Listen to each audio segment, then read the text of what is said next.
Hello friends, my name is Miss Mary and I'm here to read some stories to you today. I'm not here to do a live story time, but I had to share these quirky love stories with you. First, I'm going to read Bagel in Love by Natasha Wing. And yes, that is a bagel and a cupcake. So let's see what this is about.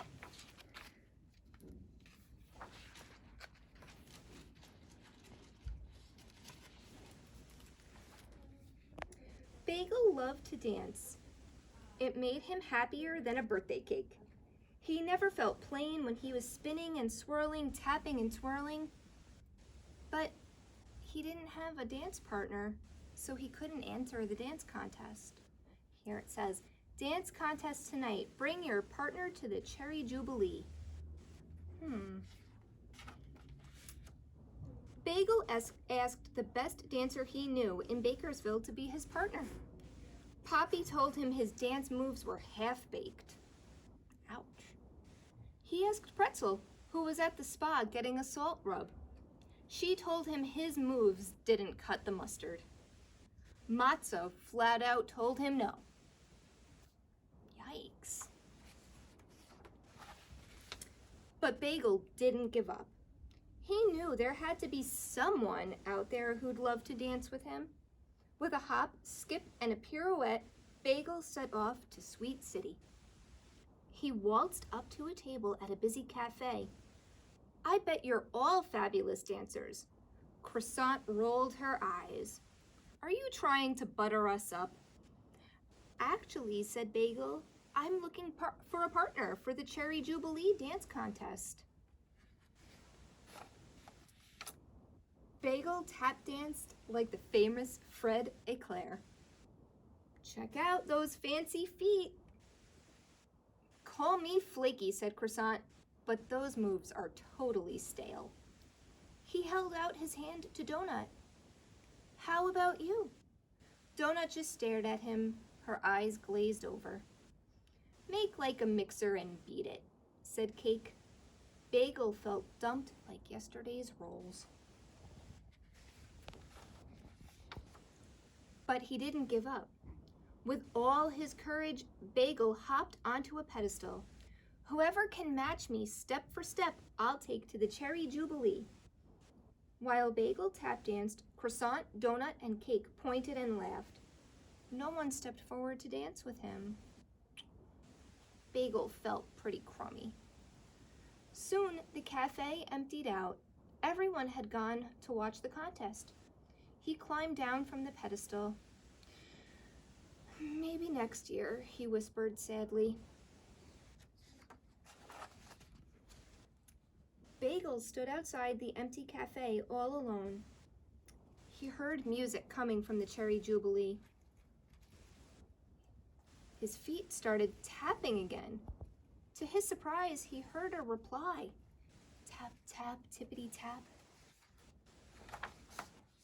He tapped again.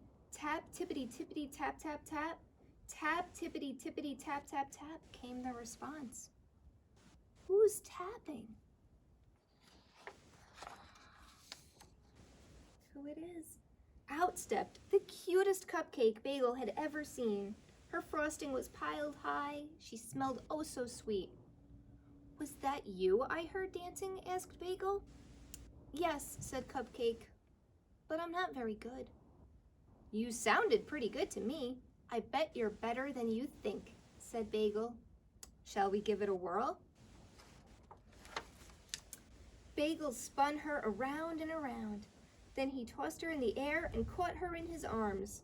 They ended in a dip, gazing into each other's eyes. "You're an incredible dancer," said Cupcake. Her eyes twinkled like sugar crystals. Bagel felt all toasty inside. "So are you." Cupcake blushed red velvet. "Would you be my partner at the dance contest?" he asked, pretty please with a cherry on top. "I'd love to." They raced off to the Cherry Jubilee just in time to enter the contest. Bagel and Cupcake danced circles around the other contestants. Their fancy moves wowed the judges. But for Bagel and Cupcake, winning the grand prize trophy was just the icing on the cake. And that is the story of Bagel in love. So how great that he was able to find a partner for the dance contest with Cupcake. Okay, so this next story is a little bit different too, another quirky love story. This is called Zombie in Love.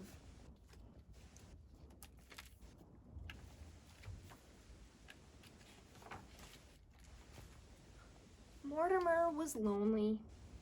Cupid's ball was just a few weeks away and he didn't have a sweetheart. Oh, he tried, but somehow the ladies did not appreciate Mortimer's affections. He gave the girl at the bus stop a fancy box of chocolates, but ew, it had worms in it. He gave the mail carrier a shiny red heart, not what she had in mind. And he gave the waitress at the diner a stunning diamond ring. Oh my, with the finger still attached, that's not good. Poor Mortimer. He read books and followed all of the advice. He took his dog for a walk in the park. He worked out at the gym. He even took ballroom dancing lessons. But nothing he did seemed to impress the girls. Then, Mortimer got an idea. He placed an ad in the paper. Okay. Here's what it says. Tall, dead, and handsome.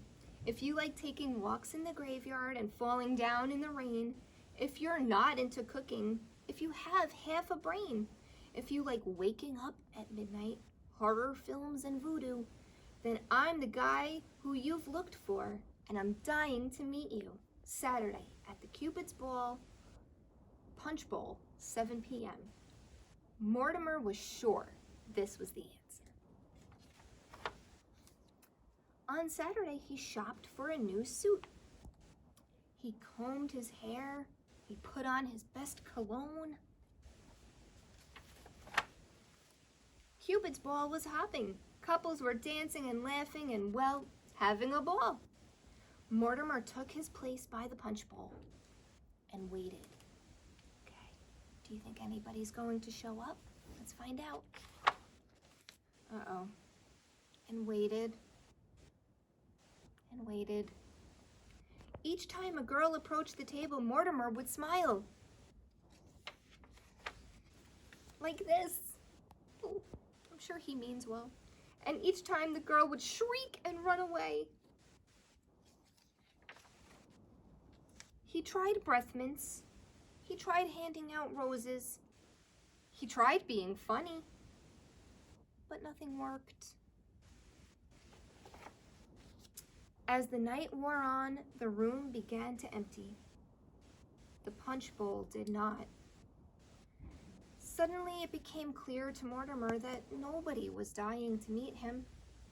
He began to shuffle towards the exit when he heard a loud thud. The thud was followed by an even louder crash. Mortimer turned around. There on the floor was a girl. Her name was Mildred, and she was drop-dead gorgeous. She smiled like this. Hey, that's like Mortimer's smile, right?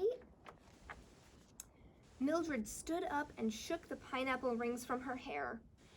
Am I too late? She asked. The clock struck midnight.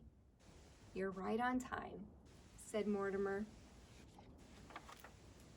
Mortimer and Mildred danced and held hands and dined by the moonlight. It was love at first bite. Oh, so after all, Mortimer found his love. Okay, so those are two quirky love stories that I wanted to share with you today. I hope you enjoyed them, and I will see you next week at my next live story time with more stories. Bye, everyone.